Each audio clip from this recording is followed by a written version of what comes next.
One of our show favorites, Colonel Douglas Macgregor, to go through some of the biggest news stories. Colonel Macgregor, thank you for joining me. Thank you for inviting me. Help me understand this. Tulsi Gabbard, she's up for Trump's Director of National Intelligence. Senator Adam Schiff of California delayed her confirmation hearing. Now I'm reading that her vote might be done in a skiff and the results kept from the public. Why, in your estimation, is she seen as a danger in the eyes of Democrats and rhinos? And why make her vote secret, but none of the others secret? Well, that's a good question. And I can only speculate because I'm not privileged to the rationale for this skiff discussion. You know that Tulsi is an outspoken critic of the Democratic Party. Obviously, that has not endeared her to the Democrats. So she has to assume that they will universally reject her no matter what she says or whatever she's done. Then when it comes to the Israel lobby, she's got a problem. Even though she has tried to bend the knee to Israel and reassure them that she's pro-Israeli, that's not enough because she made this horrible, horrible mistake of meeting with Assad years ago because she felt strongly that we should talk to people, even to people with whom we don't necessarily agree. Well, gosh, I agree. I think she's right. But, this is what it's like dealing with the lobby. Anyone who suggests that we do anything or talk to anyone that the lobby doesn't like is immediately castigated, attacked, criticized as an anti-Semite and so forth. So I assume that must have something to do with it. Otherwise, I can't think of any reason. The thing that I like most about Tulsi Gabbard is that, frankly, I see her as a truth teller. And when you look at the people that are passing easily with a voice vote in the Senate, those are the last people I would want to point into any administration. The people that seem to be, quote unquote, contentious or controversial seem to be exactly the sort of people we need in many cases. But, that's my opinion. Okay. Do you believe, I'm reading online, RFK Jr. has the votes, but then I'm also reading Mitch McConnell, others, especially Republicans tied in with Big Pharma, plan to oppose him. Do you think he has any shot of getting in? And if not, can Trump still use him in some capacity? Keep in mind that President Trump can always make recess appointments. Now, what has to happen is that he contacts Speaker Johnson and essentially asks him to recess the House. If the House goes into recess, then the president has the authority to dismiss the Senate and put them in recess. That's the way the law is written. Now, if that happens, then he can appoint anybody he wants, and that person is guaranteed 12 months in that position. After 12 months, they have to return to the Hill in order to be confirmed by the Senate. Now, anybody who knows anything about politics in Washington knows that perhaps the most important actions that are taken or are not taken happen during the first 6 to 12 months of a presidency. So he may decide that if any of these people are rejected, to give them a recess appointment in order to get things done. Now, keep in mind the bureaucracy is loaded with people who are opposed to any change, just as most of the people on the Hill are opposed to any change. And the interesting thing is, when you look at someone like Hegseth, obviously not qualified to be Secretary of Defense or almost anything else I can think of in government, nevertheless, he passes. And I think for the most part, because there's an underlying assumption that he's not going to interrupt the money flow. There will be no drastic changes that will cause programs of record to be canceled, weapon systems to be canceled or dropped. And that's what's most important to people on the Hill. What they care about is what makes them money, what enriches them, and what sustains them in office. And that is the money that they appropriate to defense. So unless that changes radically, he's probably going to be fine. And that's why he was passed. But RFK Jr. is a different case entirely. He's on the side of those of us who have looked not only at the quality of our food and environment and the health implications, but also looked at the vaccine matter and has numerous questions. And there's a lot of data now that we did not have a couple of years ago that's very frightening. But if you're in the pharmaceutical business and you make money as a result of this, how welcoming are you going to be to RFK Jr.? I think it's pretty obvious.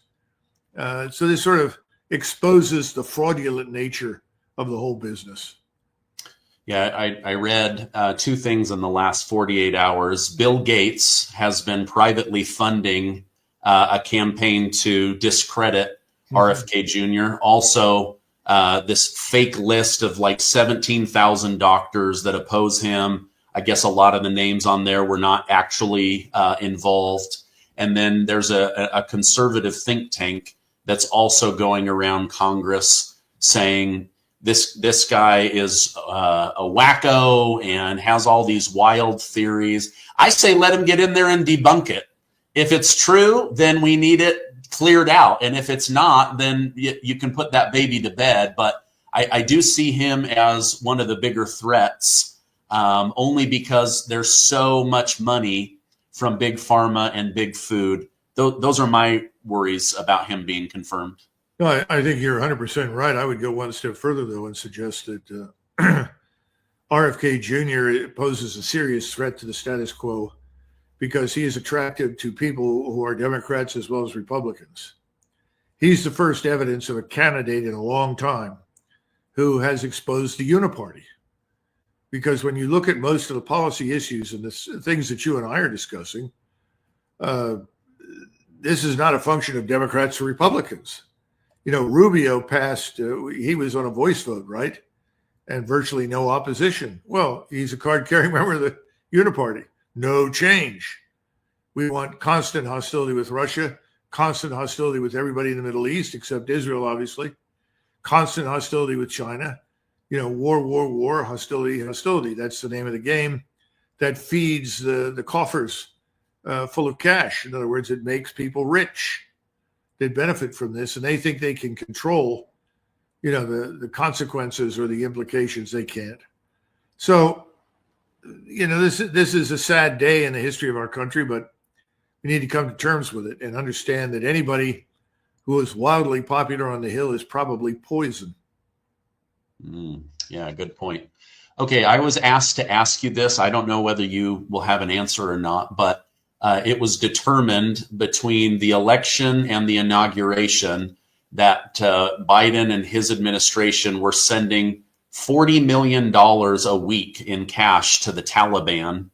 Any idea why they might have been? Is it to buy off their? I don't know. Do you have any knowledge of that? No, but that's not because it can't be true. That's just an area I haven't looked at very carefully. And we know that a lot of money has disappeared into Afghanistan since we left. And a lot of us have questioned why and what's the purpose.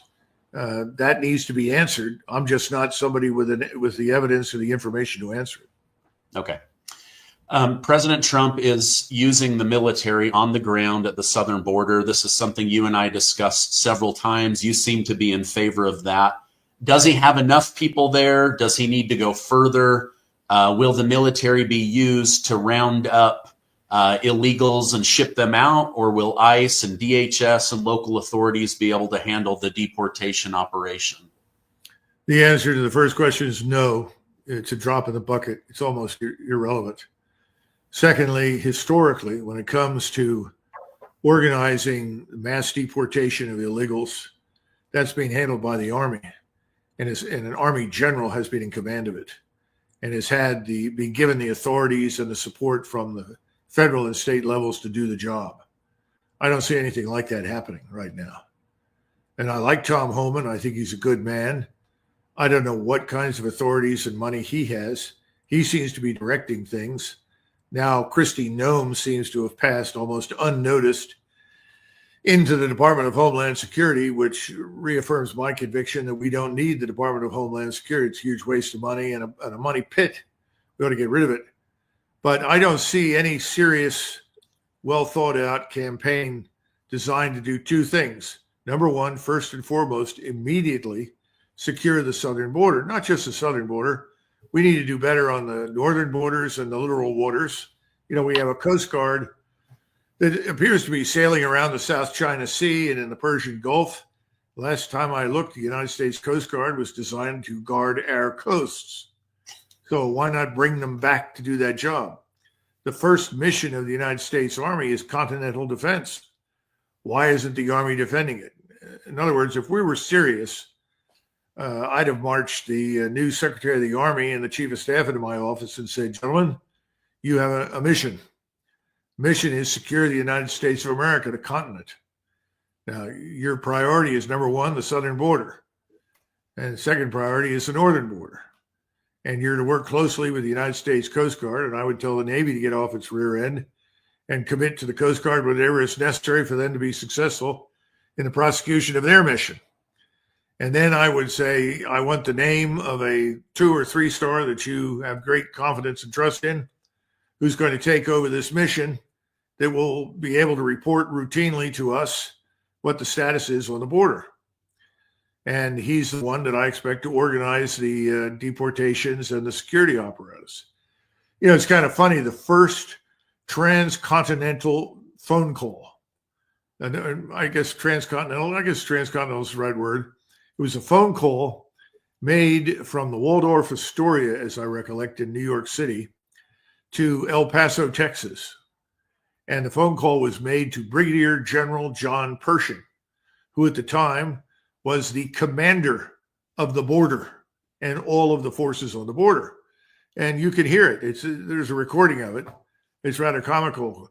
The senator so-and-so talking to some other rich Republican donor says, well, there, General, what's happening tonight on the Mexican border?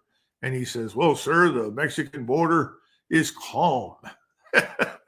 So we've done this sort of thing before. We need to do it again. If you're going to be serious about this, then get it done. But sending out 1,500 and then say, I'm going to send 10,000, what are they going to do? Who's really in charge? Forget it. You have to have a clear chain of command that goes from the top to the bottom. And I think it's time for the Department of Defense and the Department of the Army to accept responsibility for border security. Period. And I'd put the Border Patrol under them. And until that border is secure, it should be under military control. At some point when it's secure, the military can turn it back over to the border. But I would have the Border Patrol in support of the military, not the other way around. Now, are we serious about this, or is this another glitz and glamour marketing campaign? Okay. From your perspective, it's not a lack of bodies. There's enough active duty military in the country, reserves, people that could be called home from Europe. Right now, it's about authority and a specific mission plan. First of all, I don't know what the true status of our forces is. The Marines are also largely, not exclusively, but largely a ground force. I'm told they've been deployed to a portion of the border. That's fine. I would treat the Marine Corps as part of the larger ground force. There's certainly enough troops in the United States Army to do this and equipment. I don't think that's an issue. So I don't know what's going on, to be frank with you. And everything starts at the top and works its way down in the military. So if you see dribbles and drabs of people moving in and coming in and going, that suggests that there's a lack of focus. It suggests to me that there isn't a clear mission statement. What are we doing? What is the purpose? Who's providing what? What methods are we using? And what do we want this to look like when we're through? All those questions need to be answered up front. What I see is Tom Homan comes on and says, look, we picked up, all these criminals and we're deporting them. Okay, that's fine. How do you know they're not going to get back in? Well, have you secured the border? I don't know. I'm unhappy, frankly, as an American. First, you secure the border. Then you go after people. But then you got to distinguish the criminals from people who have doubtlessly broken our law by entering the country illegally. But they're not in the same category as convicted felons and rapists, murderers, thieves, and so forth. So why not have a grace period? Under the administration for the first 120 days, if you are here illegally and you volunteer to leave, then you can take everything you have with you. In other words, whatever you've made here, you can take it with you. If you register with us on the way out, we will actually consider you for readmission in the future when we decide that we can take more immigration. That's the first thing. Then after that 120-day period, it's over. We get you, you're going to feel the full weight of the law fall down on you. We're going to deal harshly with you. Make that very clear. Now, when you're doing this, understand if you do this well, the drug cartels are going to be screaming bloody murder because they won't be able to ship the drugs into the country and make the money that they've been making. So you're going to end up in a war inside the United States with the drug cartels. And if you're not already secure on that border with military power, you're going to be at war with them on the border. And by the way, there was a report today of drug cartel elements firing on U.S. forces on the border. Gosh, what a shock.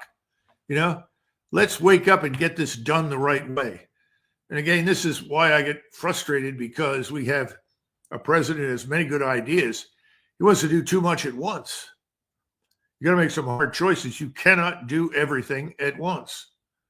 You got about 6 to 12 months. What are the top 2 or 3 things that you want to accomplish? And by the way, nothing happening in Ukraine or the Middle East is more important than what is happening here inside our country. I strongly believe that. So I would disengage from whatever we're doing overseas. Get immediately out of Ukraine. That's over. That war is done. Stop aiding it. Get out. People say, well, we can't just leave. Really? That's what we did after 10 years in Vietnam. We do this repeatedly. We go in, we make a mess of it, and then we leave. Well, this time we just need to leave. There are no Russian armies poised to invade anybody in Western Europe. Nobody in their right mind in the Kremlin wants to rule Western Europe. What a mess. Forget it. So the point is, let's get straight what's most important. That border, the immigration issue, illegal, the restoration of the rule of law, suppressing, stopping the criminality. Those things are all at the top. They should come first before anything else. Okay. In a previous conversation I had with Scott Ritter, and maybe his opinion has changed, but he was against the U.S. military being on the border. He told me, Stephen, these are trained killers. That would be very bad. But isn't part of peace through strength deterrence?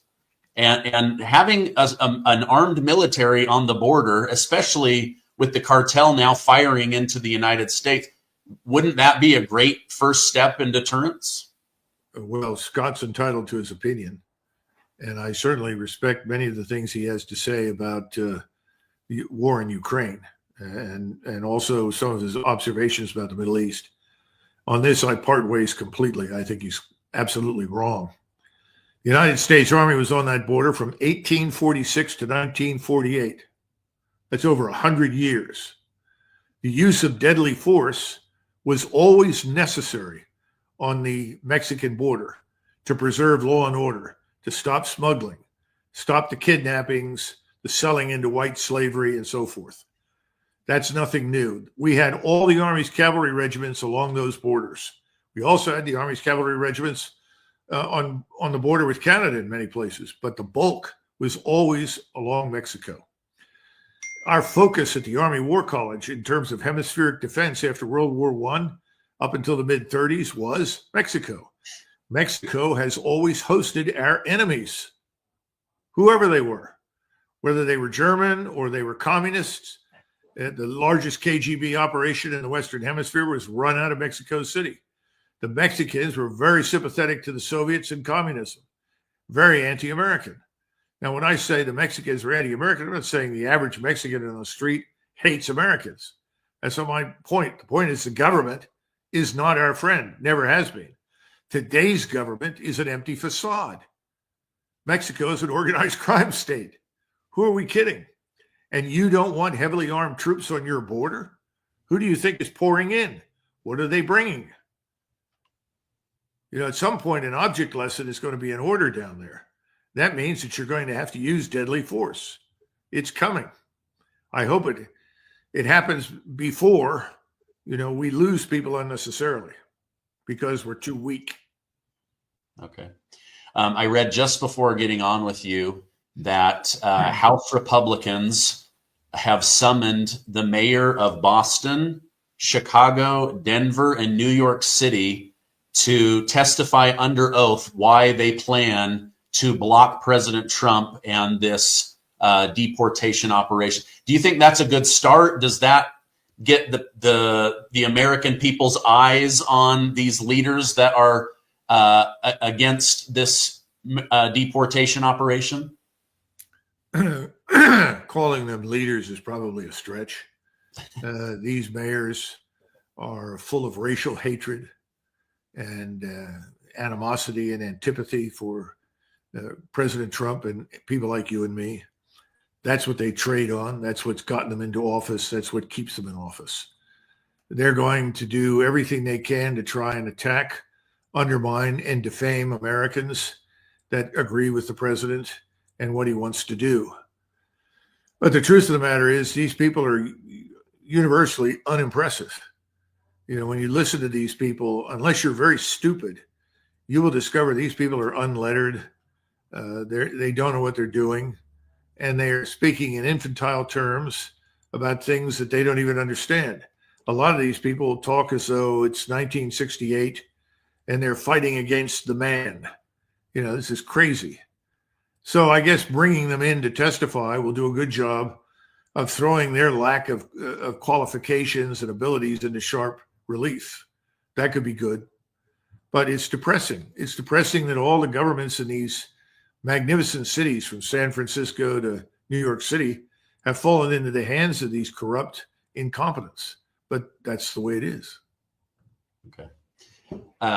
Let's switch gears. I don't know that Biden's sending every last available dollar to Zelensky in Ukraine before leaving the Oval Office helped President Trump in his bid to end the Russia-Ukraine war. But with cutting off money and supplies to Ukraine, do you see this forcing Russia and Ukraine to peace negotiations? It seems that Putin is open to the idea, or at least encouraged by the idea of starting communication. Your thoughts on that?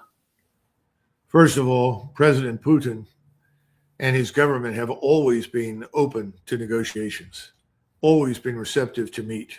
It's not an issue. We're the ones that refuse to talk to them, that decline to negotiate on anything. So keep that in mind.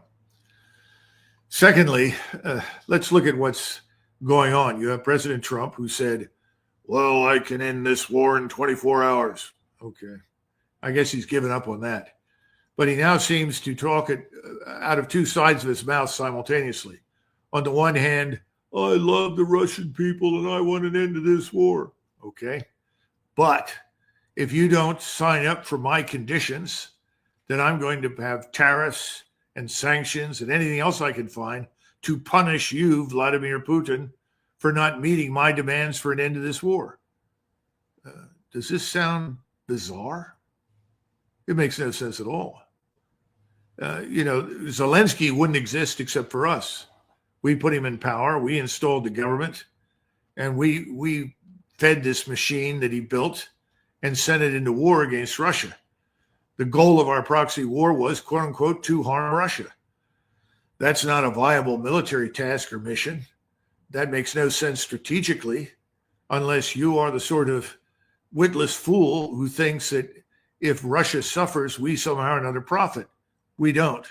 That's nonsense. So he's got to get rid of most of the people that are advising him on these matters as soon as possible. He's got to get out of the business of thinking that he has the power to impose a solution on the Russians or the Ukrainians. Now, if you want to get rid of Zelensky, by all means, do it. I'm 100% for it. He's our puppet. So if you really want this war to end, dump him. Now, who are you going to put in his place? I don't know. You have to ask the CIA and the other handlers behind the scenes who they want to stuff in as a puppet. But getting rid of Zelensky is a good step, and that should happen as soon as possible. He's a little Stalin. He has no respect for human rights or anybody's interests or opinions but his own. Now, then it comes to Russia. What are you going to tell the Russians? Are you going to tell them where to draw the line? Are you going to tell them how many forces they can have at this place or that place? The war is over. It's already been won by the Russians. They're simply running around the countryside cleaning up pockets of resistance. Now, it should be pretty obvious right now that the Russians do not want to march west. If they were really intent on marching west, they'd have done that a long time ago. They don't want to do it. They want to come to some sort of arrangement that guarantees Ukraine's neutrality for as long as we exist. Ukraine will be neutral. It will not be a platform for exploitation by us or anybody else to attack Russia. Simple. That's a valid security interest that we should respect. It would be like saying Mexico may never ally itself formally with Russia or China under any circumstances. If it does, and Russian and Chinese troops show up in Mexico, we reserve the right to attack Mexico. Does that sound unreasonable? No. So my point is, instead of dictating to the Russians who've already won this military engagement and telling them how it's going to be, you've really got to sit down and listen to them. And then you have to ask yourself, what do we, Stephen, what do we want from Russia? Do we want them to march into the streets, get on their knees, and commit mass suicide? Is that the goal? What the hell do we want from Russia? I think we want two things. Number one, peace. That's what Putin wants. He wants peace. We want peace. When he says it, he means it. When we say it, I don't believe anybody right now because I don't see any evidence that anybody's really interested in peace anywhere in Washington, D.C. So we need to make that clear. Number one is peace. Number two is cooperation. We and the Russians should cooperate. Now, what does that mean? We should cooperate in the development and the creation of a security architecture that can put an end to any further conflicts in Europe. I mean, one of the reasons that NATO came into existence and remained in existence for as long as it did was that we and the Europeans could agree that war was something that should not occur again in Europe. Reasonable? Sure. Okay, so let's structure this thing to avoid a future war. That means we tell them when and where we're going to do something militarily, at sea, in the air, on the ground. They tell us. All of this defined within boundaries on maps and how we're going to behave. You set up observers on both sides. Frankly, if we were serious, I would have an office in the Pentagon where there would be Russian liaison officers who were there to talk directly to us. The same thing with the Chinese, in terms of military matters. If something is happening and you want an answer, instead of going on the news and saying, there are those evil Chinese stirring up trouble, you walk down the hall and ask General whoever he is, what's happening right now off the coast of Hunan in the South China Sea? Please tell us. We don't understand. People see this as threatening. Can you help us? But that presupposes that we want peace. In other words, that we're interested in cooperation. That's cooperation. There are a lot of other areas where you can cooperate. No one is talking about peace and cooperation. All we hear is the Russians must be punished. They must not be rewarded for their success. Punished for what? Defending their country? Because by doing what they've done, they've defended Russia. Just as when we entered Mexico in 1916, 1917, after Pancho Villa's 2,000 men attacked us over the border in Arizona, we put 100,000 National Guardsmen on the border. This is stretching from California and the Pacific Ocean all the way to the Gulf of Mexico. 100,000 National Guardsmen. And we took between 25 and 30,000 regular Army troops, much of it cavalry and artillery, into Mexico. And the objective, everybody said, well, it was to capture Pancho Villa. Truthfully, it was to drive the chaos in Mexico south, away from the American border. Now, that's what we did. You have to go back and look and see how many battles we fought, how many people were killed. But the point is, that's effectively the way Russia has handled this thing. They're not interested in invading Western Europe, and I don't see any evidence that the Mexicans were interested in invading the United States in 1916, 1917. It was all an effort to restore stability and push the threat away. Why can't we sit down and talk to people? Because we refuse to accept them as equals. With this pretentious moral nonsense.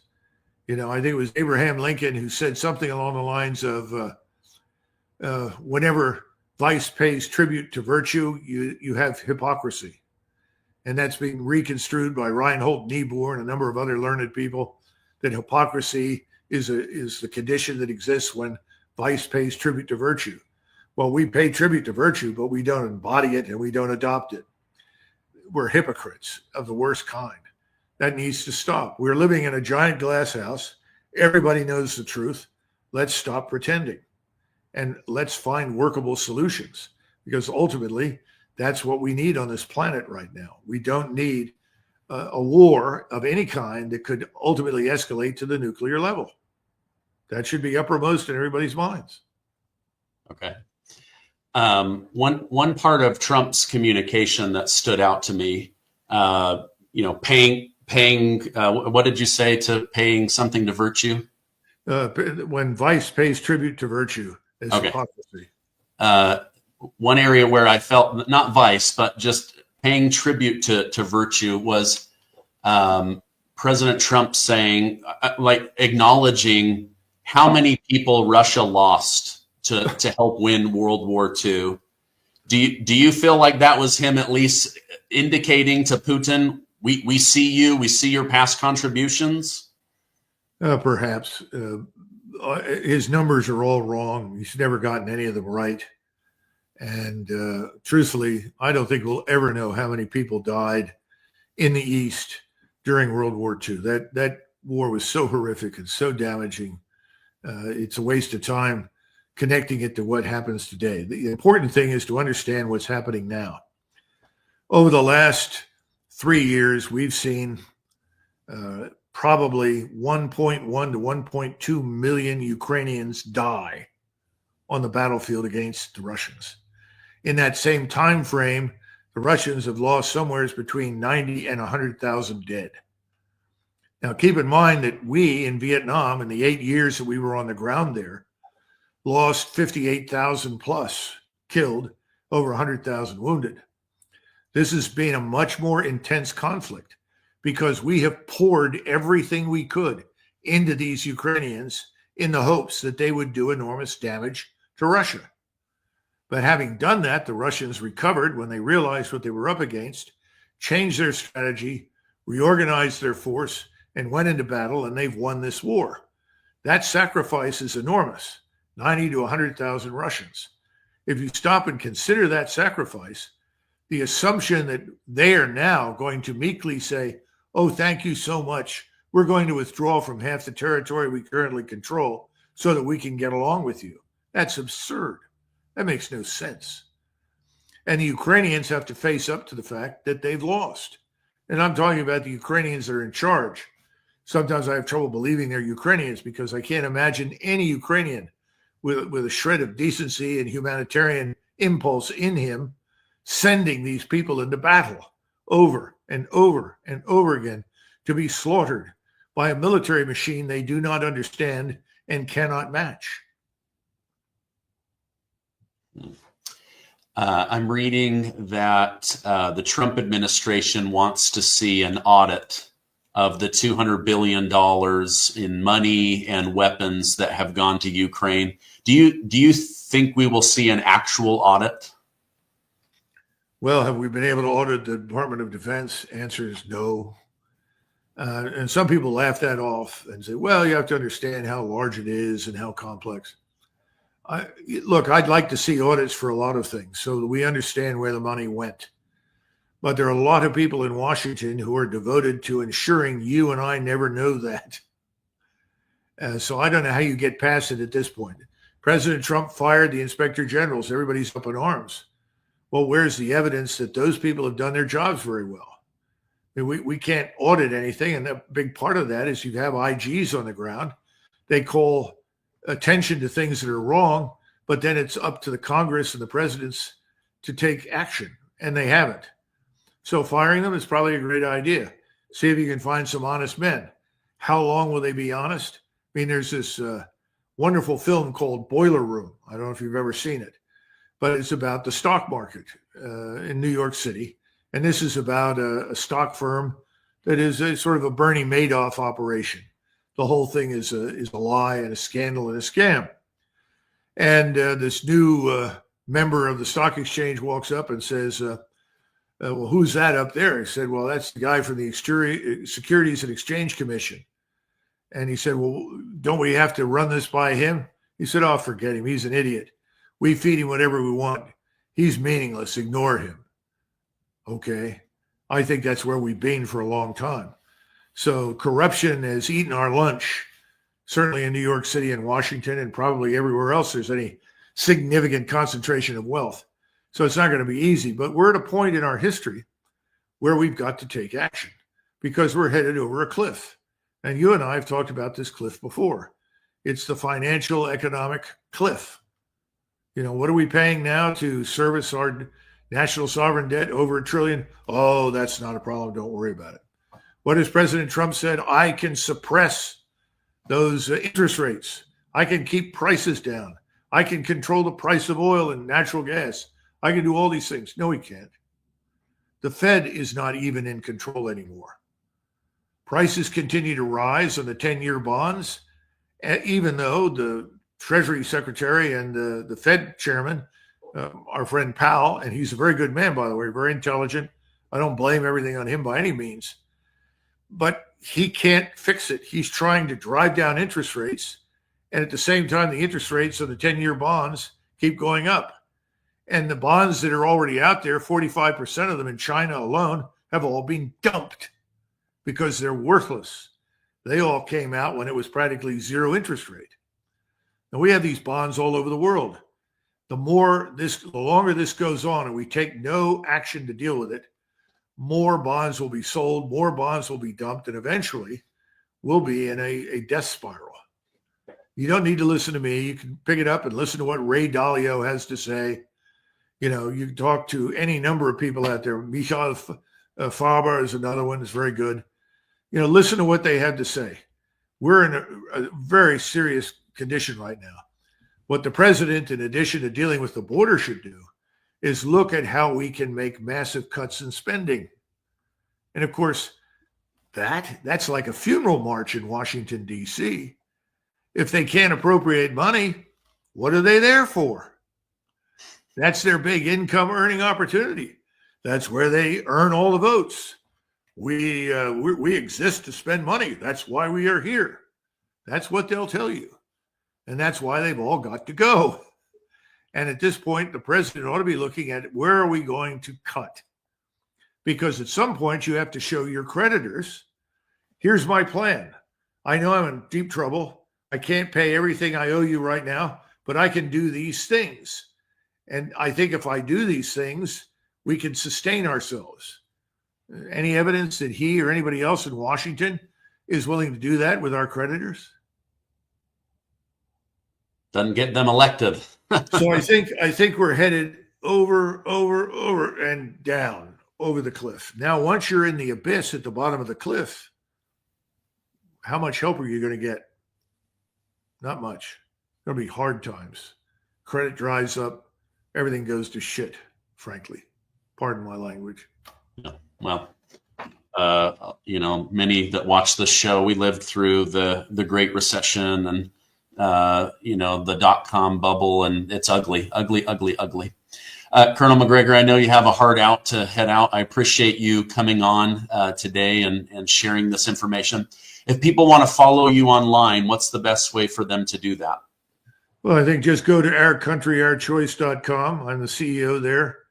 We're continuing to build membership. We published a 5-point plan, which I urge people to go online and go to the website and look at the plan, what it talks about. There's many of the same issues you and I are discussing here. And more people are joining us because they recognize it doesn't make any difference who you vote for. You get the same bad outcome. Just imagine how millions of Americans felt when this man Waltz, the national security advisor, walked out of a meeting with Jake Sullivan and said, "You'll all be happy to know there's not a shade of difference between me and Mr. Sullivan. We are both on the same sheet of music. We are going to sustain these policies." Really? That's why we voted for President Trump? Come on. So we may be stupid some of the time, but we're not all stupid all the time. These politicians don't get it. Yeah. A lot to clean up in the DC swamp. Well, thank you again, sir, for coming on. I'll put a direct link to that down below. I hope you have a great rest of your day. Hey, same to you, Stephen. Bye-bye.